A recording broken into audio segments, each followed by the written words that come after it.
Hi, welcome back. நாங்கள் create பண்ணுற video tutorials plus exam notes இது எல்லாமே ஆண்ட்ராய்ட் ஆப்பில் ஆட் பண்ணியிருக்கோம். ஆப்போட லிங்க் டிஸ்கிரிப்ஷனில் இருக்குது, டவுன்லோட் பண்ணி யூஸ் பண்ணிக்கோங்க. அதில் subject wise unit wise content இருக்குது, கண்டென்ட்லேயே வீடியோ லிங்க்கும் கொடுத்துருக்கோம்.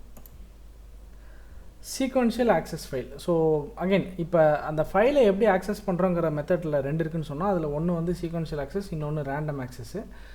Sequential access is a file where data is read or written in a linear order starting from the beginning and continuing one item at a time. So order same ஒரு sequential one by one read பண்ணனும். அதான் sequential access file. For example, நம்ம ஒரு set of டேட்டாவை ஒவ்வொரு லைனில் add பண்ணுறோம். ஒரு லைன் எடுத்துக்கிட்டால் ஒரு ஸ்டூடெண்ட்டோட டேட்டா இருக்குன்னு வச்சுக்கோங்க. அடுத்த லைனில் இன்னொரு ஸ்டூடெண்ட்டோட டேட்டா, அடுத்த லைனில் இன்னொரு ஸ்டூடெண்ட்டோட டேட்டா. ஸோ இது வந்து இந்த ஃபார்மேட் பார்த்தீங்கன்னா sequential access file ஃபார்மேட்டில் இருக்குது. So access data in same order it is stored, cannot jump directly into specific record. So அதான் இப்போ அந்த எக்ஸாம்பிள் பார்த்தா உங்களுக்கு புரியும். இப்போ ஃபைல் பாயிண்டர் ஒன்று க்ரியேட் பண்ணிவிட்டேன், student.txt ஃபைலை ரைட் மோடில் ஓப்பன் பண்ணியிருக்கேன். இப்போ fprintf of 101 space Murugan space 89.5 அடுத்த லைனில் ஸ்லாஷன் போட்டேன்.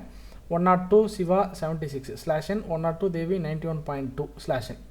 இப்போ இந்த ஃபைலில் இது டெக்ஸ்ட் ஃபைல் தான்.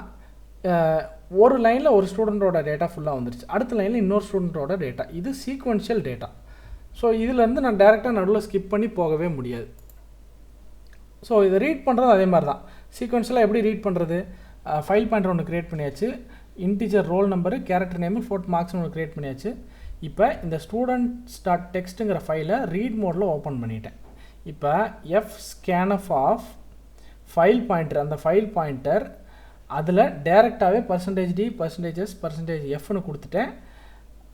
Ampersand roll number name marks space விட்டு தானே நம்ம ஆட் பண்ணியிருக்கோம். ஆக்சுவலாக இந்த இடத்துல பார்த்தீங்கன்னா ஃபஸ்ட் லைன் ஒவ்வொரு லைன்லையும் நம்பருக்கு அப்புறம் ஒரு ஸ்பேஸு, அப்புறம் நேமுக்கு அப்புறம் ஒரு ஸ்பேஸாக அந்த ஸ்கேன்எஃப்ல டேரெக்டாக ஒரு லைனை ரீட் பண்ண போது அந்த ஒரு லைனை ரீட் பண்ணால் என்ன ஃபார்மேட்டில் இருக்கும்? %d space %s space %f 3 value கிடச்சிரும். இது எண்ட் ஆஃப் ஃபைலாக இல்லாத வரைக்கும் அடுத்தடுத்த லைனை ரீட் பண்ணிக்கிட்டே போகும். ரீட் பண்ணி பிரிண்ட் பண்ணுறோம். ரோல் நம்பர் என்ன, நேம் என்ன, மார்க்ஸ் என்னன்னு பிரிண்ட் பண்ணுறோம். இப்படி தான் வந்து சீக்வென்ஷியல் ஃபைலில் ரீட் பண்ணணும். ஸோ இதோடைய லிமிட்டேஷன் என்னென்னா, not efficient if you need access or update a specific record. So specific record access பண்ணால் கஷ்டம். அதே மாதிரி requires reading from the beginning to reach the desired record. Search பண்ணனாலும் ஒவ்வொரு ரெக்கார்டாக ஆக்சஸ் பண்ணணும். ஸோ இதுதான் சீக்வென்ஷியல் ஆக்சஸ் ஃபைல்.